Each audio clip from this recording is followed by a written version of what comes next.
Trump का order मिला तो सिर्फ 2 मिनट में एटम बम फोड़ देगा पेंटागन।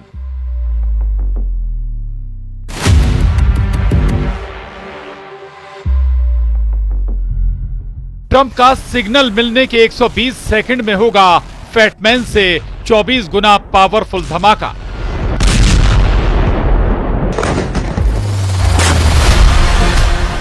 ट्रंप चाहेंगे तो धरती के किसी भी कोने में सिर्फ 2 मिनट में फटने लगेगी मिनटमैन।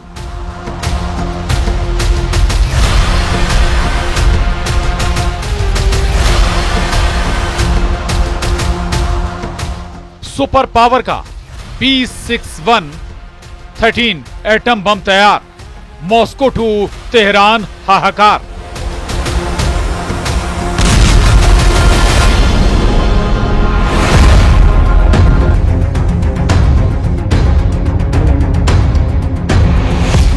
ईरान के एटम बम पर सस्पेंस बढ़ता जा रहा है, लेकिन ट्रंप के नए एटम बम को लेकर पक्की खबर है।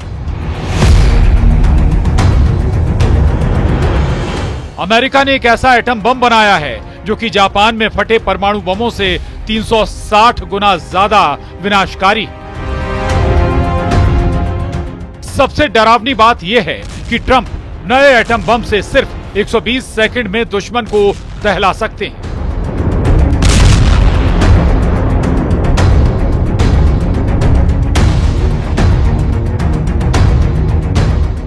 उधर इजरायल ने ईरान में एक बार फिर बड़े हमले का प्लान तैयार किया है।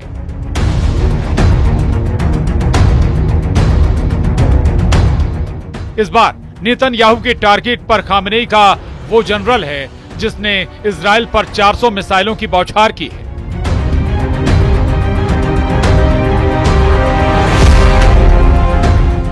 गाजा में खूनी कोहराम मचा है।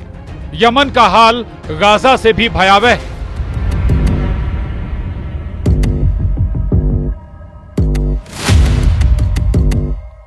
इनमें भी ज्यादा खतरा ईरान पर मंडरा रहा है, मगर अमेरिका पर जब खतरा मंडराने लगे, जब दुश्मन सुपर पावर से सीधे टकराने लगे, तब अमेरिका कुछ ऐसा करता है जो सोच से परे होता है।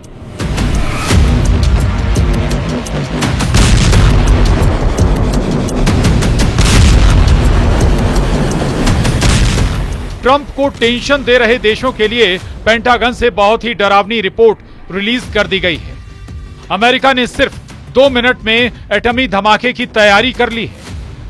यह ऐसा सच है जिसे अमेरिका छिपा रहा है, ऐसा डरावना सच जिसे सुपर सीक्रेट रखा गया।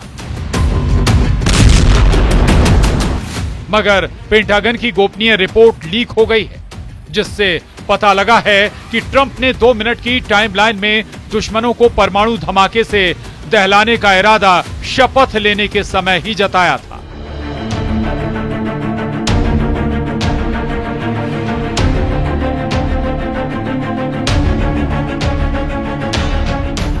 अमेरिका के न्यूक्लियर अटैक की तैयारी पर पेंटागन ने महीनों काम किया है। अमेरिकी न्यूज वेबसाइट क्लिप न्यूज ने पेंटागन की गोपनीय रिपोर्ट साझा की है। रिपोर्ट के मुताबिक अमेरिका की सेंडिया नेशनल लेबोरेटरीज B61-13 बम बना रही है।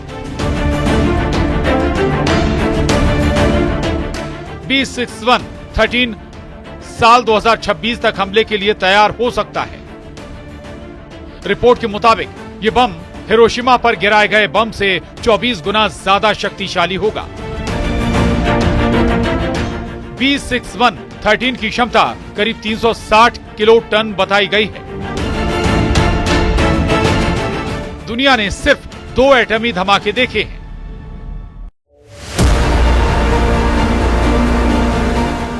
उनकी त्रासदी के बारे में जाना है।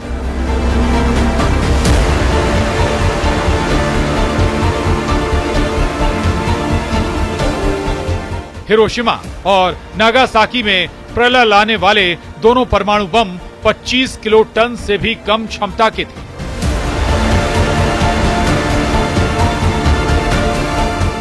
जबकि अमेरिका अब ऐसे एटम बम को बना रहा है जो 360 किलो टन का है।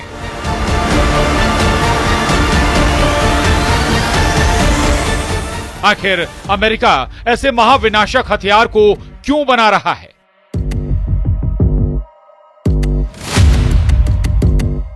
वो भी सिर्फ 2 मिनट के भीतर उसके धमाके का इंतजाम क्यों कर रहा है? वजह समझनी मुश्किल नहीं। ट्रंप ने दूसरी बार राष्ट्रपति बनने के बाद जितने भी वैश्विक दावे किए उन्हें वो पूरे नहीं कर पा रहे हैं।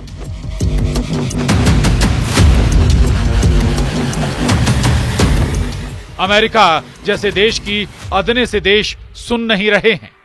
रूस जैसा महाशक्तिशाली देश तो ट्रंप को अपनी ही शर्तों पर झुकने के लिए मजबूर कर रहा है।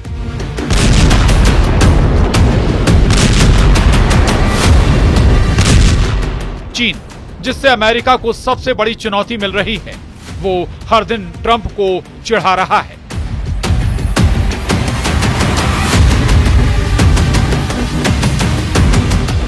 अमेरिका के रुतबे और रसूख को झटका लगा है, जिसके बाद ट्रंप ने एटमी वॉर की नई स्क्रिप्ट लिख डाली है। अमेरिका के नेशनल न्यूक्लियर सिक्योरिटीज एडमिनिस्ट्रेशन ने भी पुष्टि की है कि ट्रंप नया एटम बम बना रहे हैं। अमेरिका को यकीन हो चुका है कि जल्द उसे महायुद्ध में उतरना पड़ सकता है।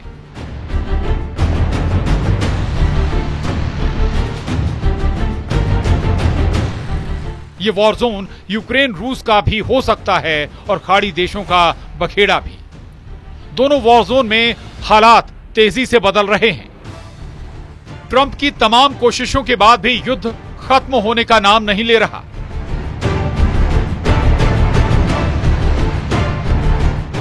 इस बीच प्रेसिडेंट पुतिन ने गाजा युद्ध पर ऐसा बयान दिया है जिससे अमेरिका दहल गया है।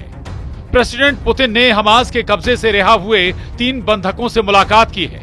बंधकों से मिलने के बाद पुतिन ने जो कहा उससे ट्रंप का दिमाग चकरा गया है।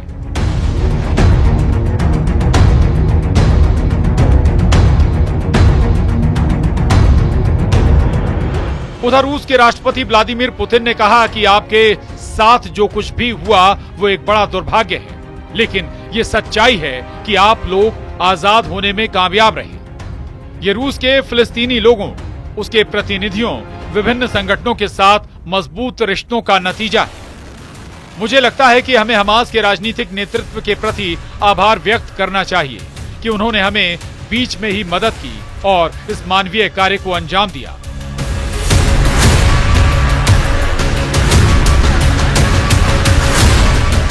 पुतिन ने हमास की पॉलिटिकल लीडरशिप की तारीफ की।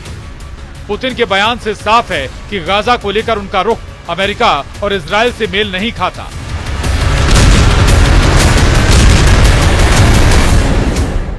इजराइल एक तरफ गाजा में हमास को पूरी तरह बर्बाद करने में जुटा है, दूसरी तरफ पुतिन ने हमास के लिए हमदर्दी जता दी है, जिसे इजराइल कतई बर्दाश्त नहीं करने वाला।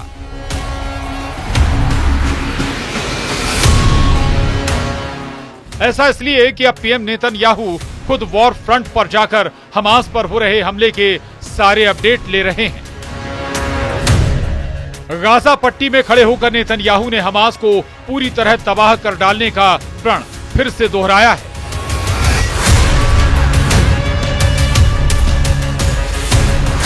नेतन्याहू दावा कर रहे हैं कि इजराइल बंधकों की रिहाई नहीं होने तक हमास को मारता रहेगा। वहीं रक्षा मंत्री इजराइल कॉट्स ये भी बताना नहीं भूल रहे कि गाजा पट्टी में हमास के सभी बुनियादी ढांचे भी मिटा दिए जाएंगे।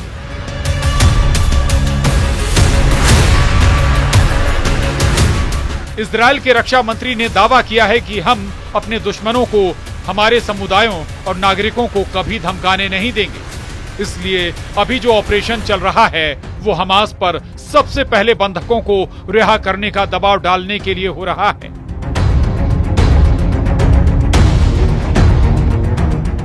जितना ज्यादा वो इनकार करेगा और अड़ेगा, उतना ही हम उसके खिलाफ हमले तेज करेंगे।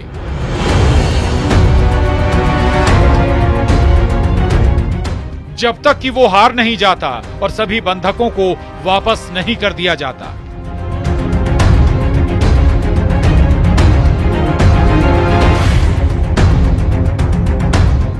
हमास के साथ इजराइल ने अब ईरान पर बड़े हमले का प्लान बनाया है। नेतन्याहू एक बार फिर खामनेई को बड़ा झटका दे सकते हैं। जेरूसलम पोस्ट की रिपोर्ट के मुताबिक मोसाद एजेंट बहुत जल्द खुफिया ऑपरेशन को अंजाम दे सकते हैं, जिसके टारगेट पर ईरान के बड़े सैन्य अधिकारी हो सकते हैं। रिपोर्ट के मुताबिक मोसाद के ऑपरेशन का सबसे बड़ा टारगेट ईरान के उस अधिकारी को मारना है जिसने इजराइल पर 400 बैलिस्टिक मिसाइलों को दागने का आदेश दिया। बीते साल अक्टूबर में ईरान के इस्लामिक रेवोल्यूशनरी गार्ड्स कॉर्प्स यानी IRGC के प्रमुख brigadier general Amir Ali Hajizadeh ने इजराइल पर 400 बैलिस्टिक मिसाइलों से हमला करने का आदेश दिया था।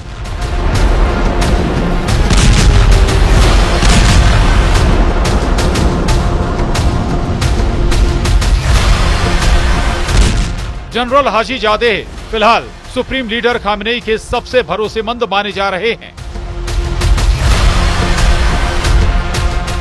इजराइल उन्हें इस्माइल हानिया और नसरल्लाह जैसी मौत देना चाहता है। ये बात भी पक्की है कि इजराइल ने अगर ये ठान लिया है तो हाजीजादेह ज्यादा दिन सलामत नहीं रह पाएंगे। पश्चिमी मीडिया रिपोर्ट में दावा किया जा रहा है कि ईरान की टॉप लीडरशिप को मारने से ईरान अमेरिका एटमी डील पर ब्रेक लग सकता है। इजराइल ईरान में सीधा युद्ध शुरू होने पर नेतन्याहू ईरान के सभी एटमी ठिकाने तबाह कर डालने का मौका तलाश रहे हैं। नेतन्याहू किसी भी कीमत पर ईरान के एटमी ठिकाने मटियामेट करना चाहते हैं। वहीं ईरान के राष्ट्रपति ने ऐलान कर रखा है कि अगर उसके 100 परमाणु अड्डे तबाह किए गए तो नए 1000 परमाणु सेंटर बनाए जाएंगे। ईरान के राष्ट्रपति मसूद पेजेश्कियान का कहना है कि वो हमें धमका रहे हैं, कह रहे हैं कि हम आएंगे और परमाणु सेंटर नतांज या किसी दूसरी जगह पर हमला करेंगे। अगर आप चाहते हैं तो आएं और हमला करें। ये हमारे नौजवान वैज्ञानिक हैं जिन्होंने उस जगह को बनाया है। अगर आप 100 जगहों पर हमला करते हैं तो वो इसके बदले 1000 दूसरे बना लेंगे। आप उन्हें खत्म नहीं कर सकते। खामनेई ने ट्रंप से साफ लहजे में कह रखा है कि अगर इजराइल एटम बम रख सकता है तो ईरान क्यों नहीं।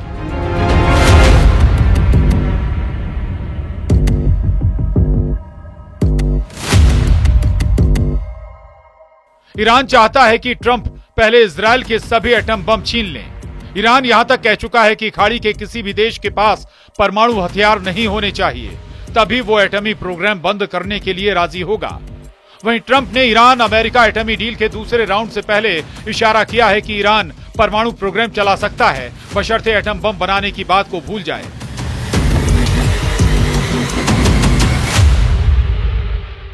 ईरान की ऊर्जा जरूरतों के लिए एटमी प्रोग्राम के इस्तेमाल से ट्रंप को परेशानी नहीं, मगर इजराइल को यह भी मंजूर नहीं है। हालांकि ट्रंप ने इजराइल के अटैक प्लान को कुछ दिन पहले टाल दिया था।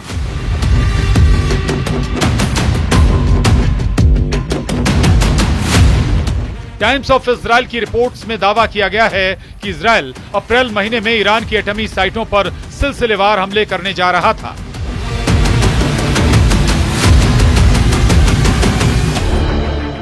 इस हमले में अमेरिका की भी मदद मांगी गई थी। अटैक प्लान पर अमेरिका और इजराइल के टॉप कमांडर्स की मीटिंग भी हुई थी। 3 अप्रैल को नेतन्याहू ट्रंप की फोन कॉल पर बात हुई। उसी रोज हमले पर ट्रंप ने अपना इरादा बदल दिया। फोन कॉल पर ट्रंप राजी नहीं हुए तो नेतन्याहू ने व्हाइट हाउस की विजिट की।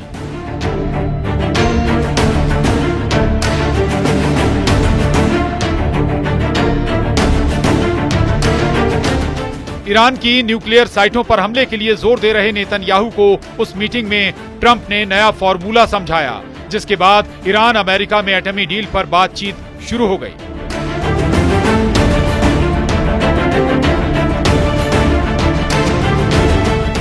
लेकिन इस बातचीत से कुछ हासिल होगा इसकी गारंटी नहीं है। ट्रंप बार बार ईरान को हमले की धमकी दे रहे हैं। ट्रंप ईरान को बर्बाद होने से बचने के लिए एटमी डील का प्रेशर डाल रहे हैं,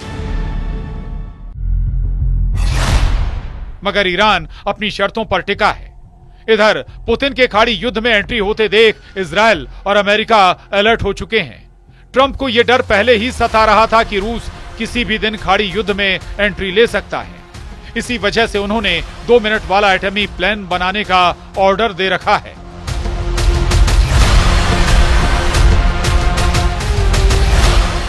अमेरिका अच्छी तरह जानता है कि जिस दिन उसे रूस से सीधे टकराना पड़ा, परमाणु युद्ध शुरू हो जाएगा।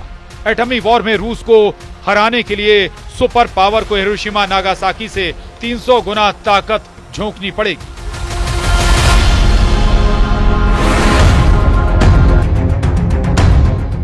ट्रंप का नया एटम बम शायद पुतिन को नए सिरे से वॉर प्लान बनाने पर मजबूर कर रहा है।